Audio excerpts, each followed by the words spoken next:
नमस्कार दोस्तों, स्वागत है आप सभी का आपका अपना यूट्यूब चैनल जीटीएम क्लासेस में। दोस्तों, आज की इस वीडियो में हम आपके लिए साइंस का क्वेश्चन बैंक लेकर आए हैं और दोस्तों सबसे ज़्यादा प्रश्न इसी से आता है, ठीक है। इसलिए क्वेश्चन बैंक को आप सभी विद्यार्थी पूरी अच्छी तरीके से ज़रूर पढ़ें, ठीक है।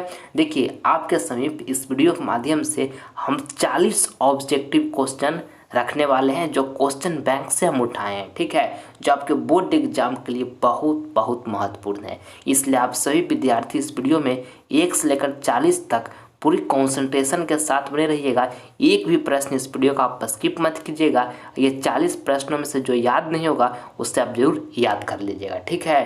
तो आइए हम बिना टाइम वेस्ट किए हुए इस वीडियो को कंटिन्यू करते हैं। देखिए पहला प्रश्न, विद्युत बल्ब का फिलामेंट निम्न में से किस धातु का बना होता है। ऑप्शन ए में लिखा हुआ है तांबा, बी में लिखा है टंगस्टन, सी में लिखा है शीशा, डी में लिखा है नाइक्रोम। तो दोस्तों आपको पहला नंबर प्रश्न बताना है कि विद्युत बल्ब का फिलामेंट निम्न में से किस धातु का बना होता है। तो टंगस्टन का बना होता है, आपको उसको याद रखना है। ऑप्शन नंबर यहाँ पर बी जो होगा बिल्कुल हमारा सही आंसर हो गया, ठीक है। और जब आपसे पूछा जाए दोस्तों कि विद्युत हीटर का कुंडली किस चीज़ का बना होता है, तो नाइक्रोम का बना होता है। ये भी आपको साथ में याद रखना है कि विद्युत हीटर का कुंडली नाइक्रोम का बना होता है, ठीक है। चलिए आगे बढ़ते हैं हम।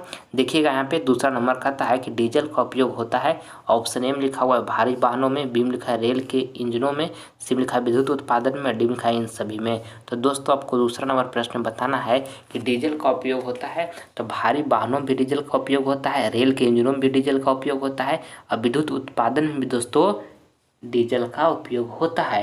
तो राइट आंसर जो होगा इन सभी में। ऑप्शन नंबर यहाँ पे डी जो होगा आपका बिल्कुल सही उत्तर हो गया। चलिए अगला प्रश्न हम देखते हैं। तीसरा नंबर देखिएगा, कहता है कि सौर सेल सौर ऊर्जा को रूपांतरित करते हैं। दोस्तों काफ़ी महत्वपूर्ण प्रश्न है आपके बोर्ड एग्जाम के लिए। आपको बताना है कि सौर सेल सौर ऊर्जा को रूपांतरित करते हैं तो विद्युत ऊर्जा में करते हैं, विद्युत ऊर्जा में करते हैं। ऑप्शन नंबर यहाँ पे डी जो होगा आपका बिल्कुल सही आंसर हो गया, ठीक है। चलिए अगला प्रश्न हम देखते हैं। चौथा नंबर कहता है सोना की परमाणु संख्या है। दोस्तों आपको बताना है कि सोना का परमाणु संख्या है तो 79 है, आपको इसको याद रखना है।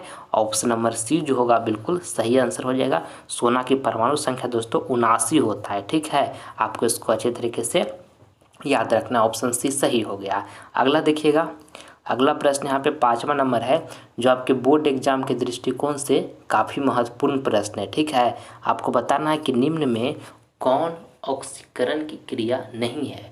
ऑप्शन ए में लिखा हुआ है दहन, बी में लिखा हुआ है श्वसन और सी में लिखा हुआ भोजन का पचना, डी में लिखा हुआ है अवक्षेपण। तो दोस्तों आपको ये 5वां नंबर प्रश्न में बताना है कि निम्न में से कौन ऑक्सीकरण की क्रिया नहीं है।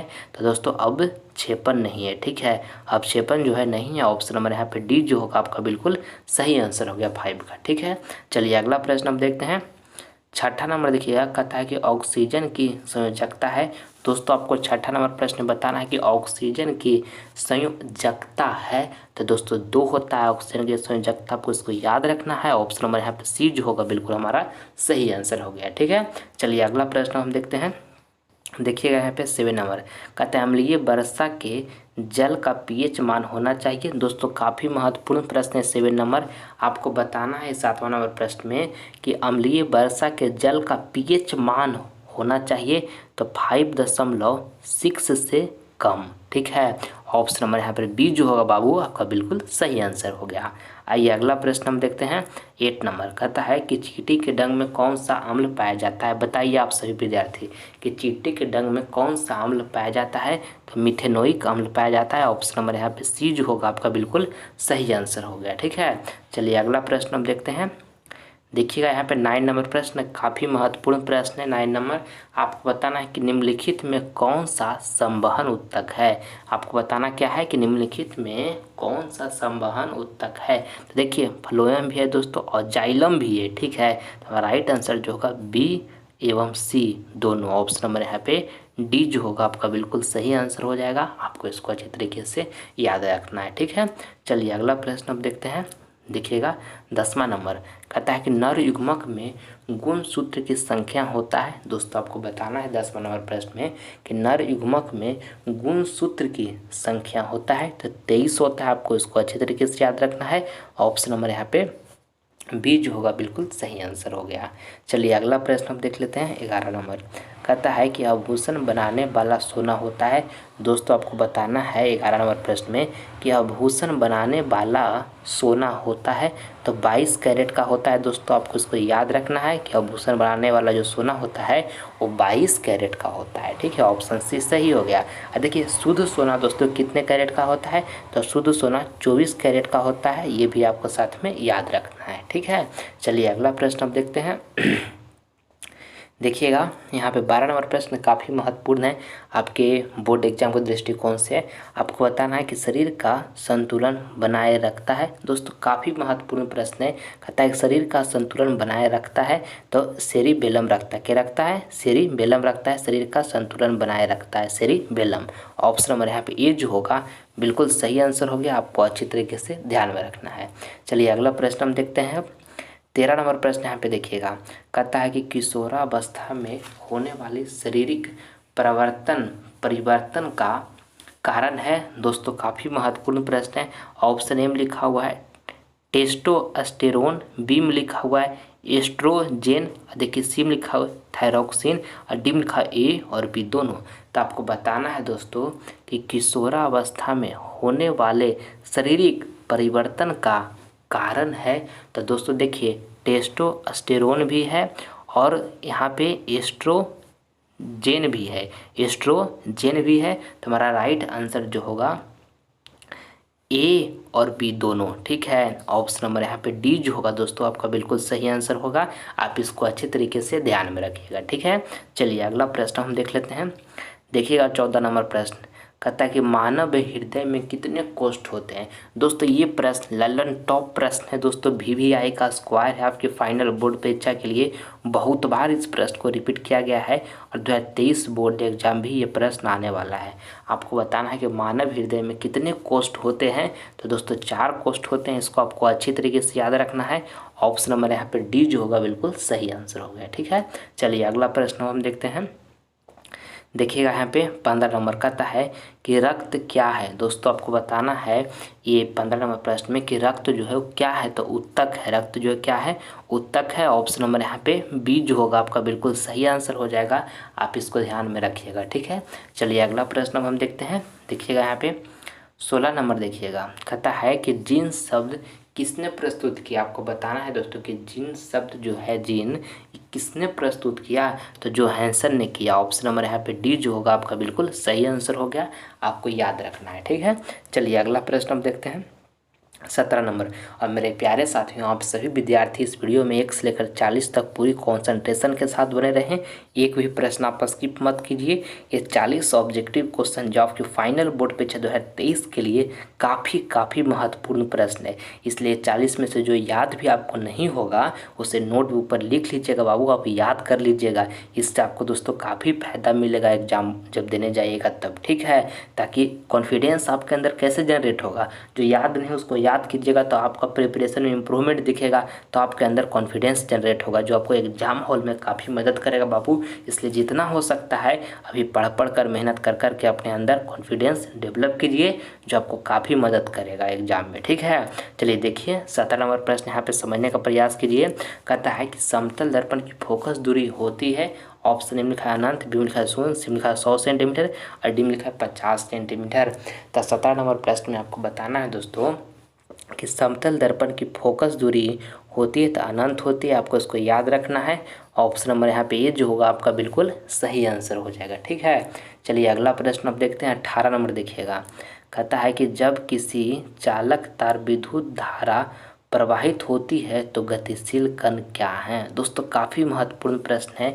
ऑप्शन ए में लिखा है परमाणु, बी में लिखा है आयन, सी में लिखा है प्रोटॉन और डी में लिखा है इलेक्ट्रॉन। तो दोस्तों आपको ये 18 नंबर प्रश्न में बताना है कि जब किसी चालक तार विद्युत धारा प्रवाहित होती है तो गतिशील कण क्या है। इलेक्ट्रॉन है दोस्तों। ठीक है, ऑप्शन नंबर यहाँ पे डी जो होगा आपका बिल्कुल सही आंसर हो जाएगा।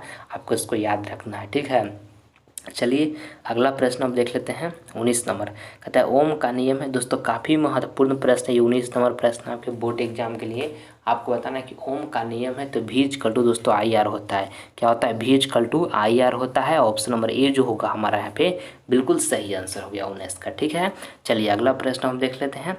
देखिएगा डी यहाँ पर 20 नंबर दोस्तों कहता है कि विभवांतर का एसआई मात्रक क्या है। ऑप्शन ए में लिखा है जूल, बी में लिखा है वाट, सी में लिखा है एम्पियर और डी में लिखा है वोल्ट। तो दोस्तों आपको 20 नंबर प्रश्न बताना है कि विभवांतर का एसआई मात्रक क्या है, तो वोल्ट है दोस्तों। ये भी प्रश्न बहुत बार मतलब 10 बार से ज़्यादा बार दोस्तों आपके बोर्ड एग्जाम ये प्रश्न पूछा गया, इसलिए आप इसको अच्छी तरीके से याद रखिएगा। और देखिए कार्य का एसआई मात्रक दोस्तों जूल होता है, ये भी आपको साथ में याद रखना है। ठीक है, और शक्ति का एसआई मात्रक दोस्तों वाट होता है, ये भी साथ में याद रखिएगा। अब विद्युत धारा का एसआई मात्रक दोस्तों एम्पियर होता है, ये भी आपको साथ में याद रखना है। ठीक है, ये सभी प्रश्न आपके बोर्ड एग्जाम में बार बार पूछे जाते हैं दोस्तों।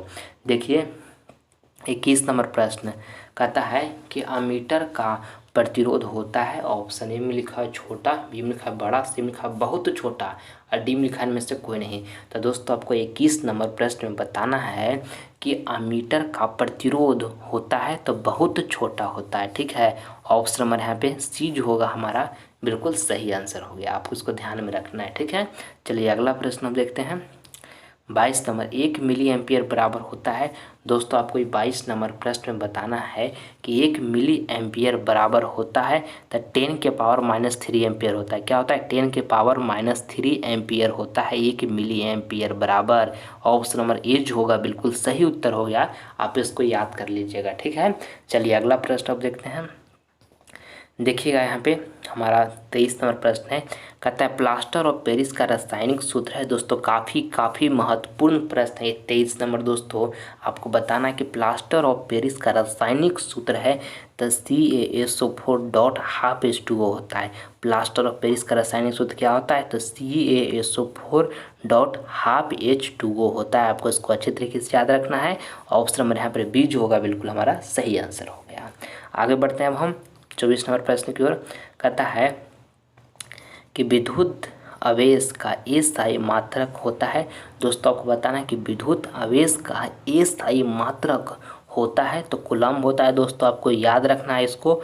ऑप्शन नंबर यहाँ पे डी जो होगा हमारा बिल्कुल सही आंसर हो गया। ठीक है, देखिए अभी आपको हम बताएं कि विभवांतर का एसआई मात्रक वोल्ट होता है और दोस्तों जूल जो है वो कार्य का एसआई मात्रक जूल होता है, ये भी आपको साथ में याद रखना है। और प्रतिरोध का एसआई मात्रक दोस्तों ओम होता है, इसको भी साथ में याद रखिएगा आप। ठीक है, चलिए अगला प्रश्न हम देखते हैं।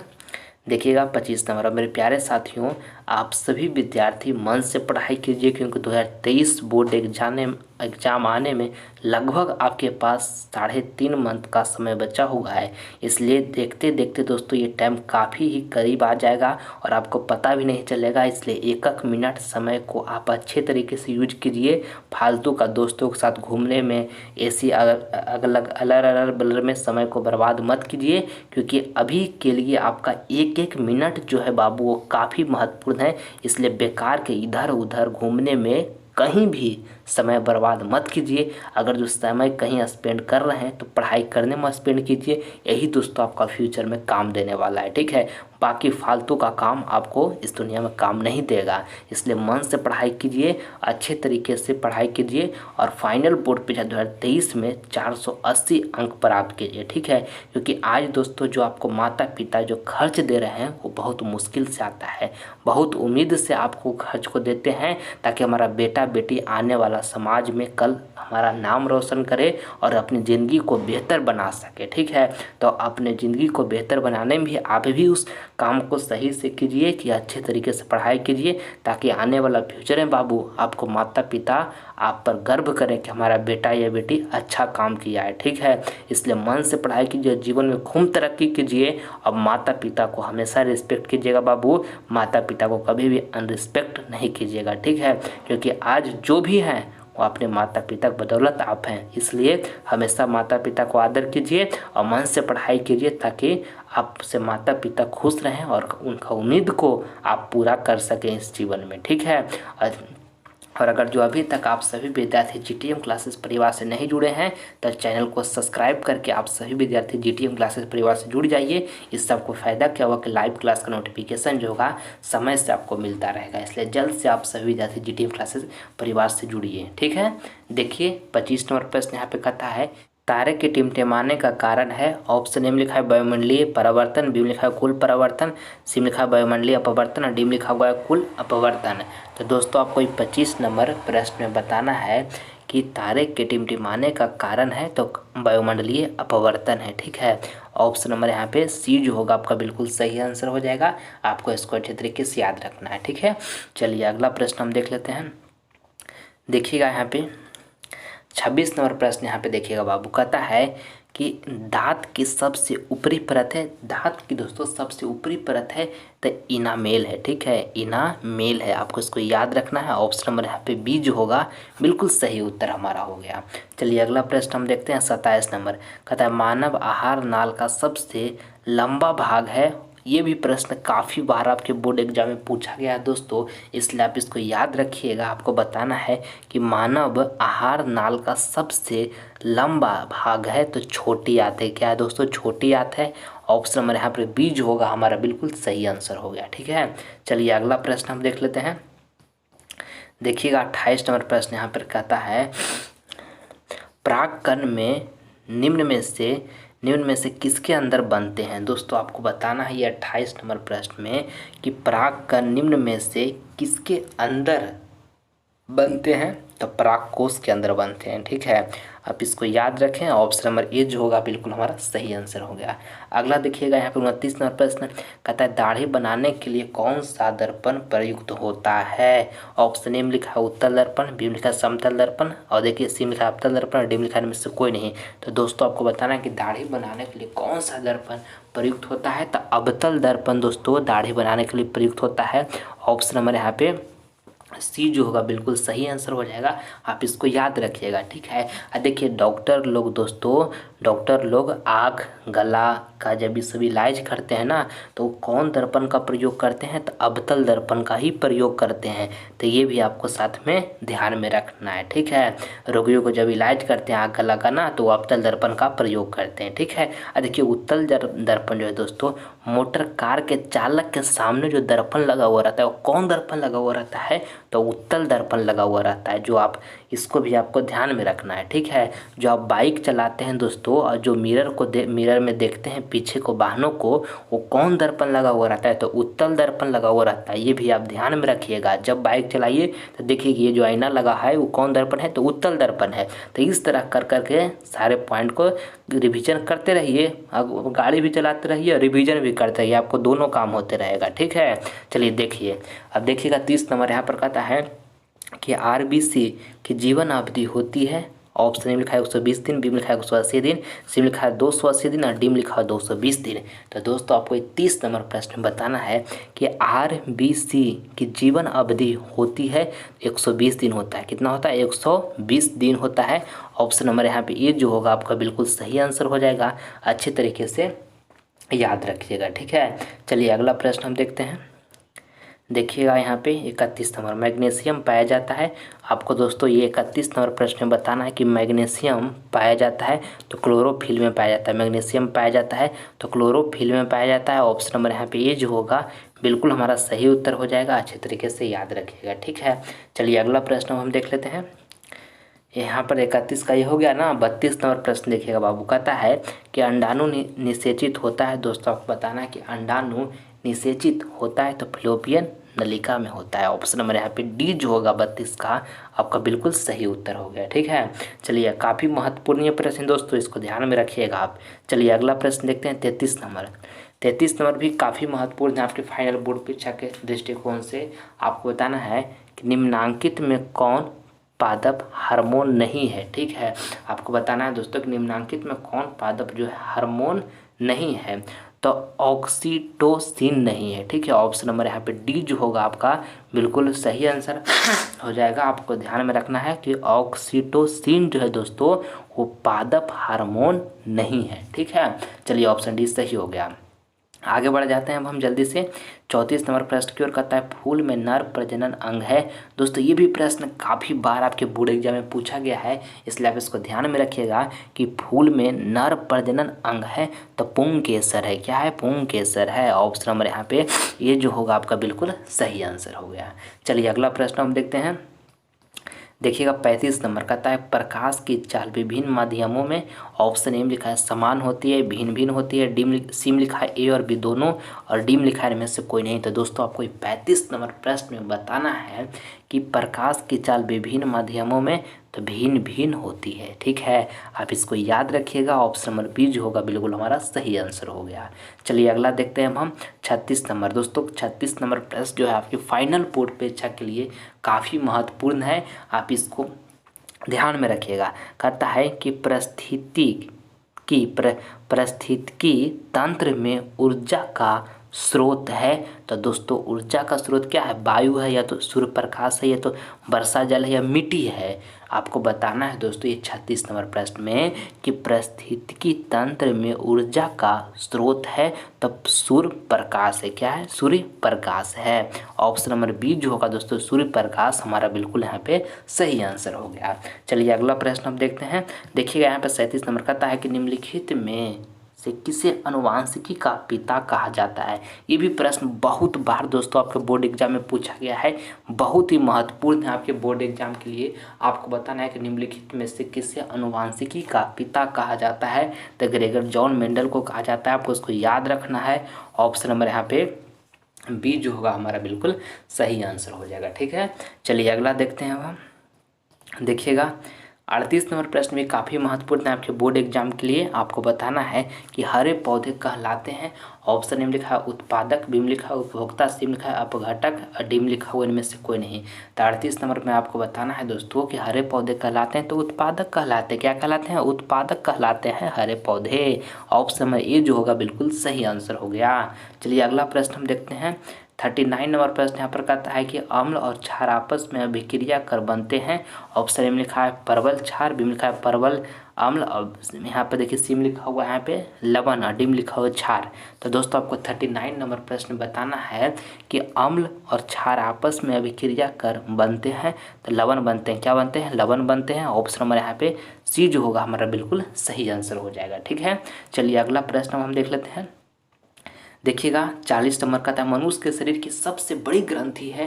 दोस्तों काफ़ी महत्वपूर्ण प्रश्न है। ऑप्शन में लिखा नासे, बी में लिखा अंडाशय, सी में लिखा यकृत, और डी में लिखा हो एड्रिनल। तो दोस्तों आपको 40 नंबर प्रश्न में बताना है कि मनुष्य के शरीर की सबसे बड़ी ग्रंथि होती है तो यकृत होता है बाबू, याद रखिएगा। ऑप्शन नंबर यहाँ पे सी जो होगा बिल्कुल हमारा सही आंसर हो जाएगा। ठीक है, चलिए अगला प्रश्न जो है आपका HW का प्रश्न है। ये प्रश्न आपको हम होमवर्क में दे रहे हैं, इसका जवाब सारे विद्यार्थी कमेंट बॉक्स में दीजिएगा, जो आंसर आपको बिल्कुल सही लगेगा। आपको बताना है कि लोहे की दोस्तों परमाणु संख्या है। ऑप्शन ए में लिखा है 23, बी में लिखा है 26, और सी में लिखा है 25, और डी में लिखा है 24। तो जो ऑप्शन सही लगेगा उसका जवाब आप सभी विद्यार्थी कमेंट बॉक्स में जरूर दीजिएगा। लोहा मतलब समझ रहे हैं दोस्तों आयरन, जिसको हम दोस्तों ए से डिनोट करते हैं, आयरन को हम ए से डिनोट करते हैं। तो दोस्तों आपको लोहा के परमाणु संख्या बताना है, जी जवाब दीजिएगा कमेंट बॉक्स में। आप सभी विद्यार्थी का कमेंट का हम रिप्लाई देंगे। ठीक है, और दोस्तों अगर जो वीडियो आपको पसंद आए तो आप सभी विद्यार्थी इस वीडियो को दिल से लाइक करें और ज़्यादा से ज़्यादा इस वीडियो को अपने फ्रेंड के पास भी शेयर करें। ठीक है, और अगर जो अभी तक चैनल को सब्सक्राइब नहीं किए तो कर लीजिए। इससे आपको फ़ायदा क्या होगा कि लाइव क्लास का नोटिफिकेशन सबसे पहले आपको मिलेगा। आप सभी विद्यार्थी से हम अगले वीडियो में मिलेंगे, तब तक मन लगाकर पढ़ाई करते रहेगा बाबू। 1 मिनट भी समय इधर उधर बर्बाद मत कीजिए, क्योंकि ध्यान रखिएगा एक बात को अपने जीवन में हमेशा कि एक बार जो समय बीत जाता है वो जीवन में कभी लौट कर नहीं आता है। एक बार फाइनल बोर्ड परीक्षा 2023 बोर्ड एग्जाम आपका लाइव से चला गया तो फिर से जीवन में लौट कर 2023 बोर्ड एग्जाम नहीं आएगा। इस बात को आपको ध्यान में रखना है। ठीक है, मिलते हैं आपसे हम फिर। जय हिंद, जय भारत।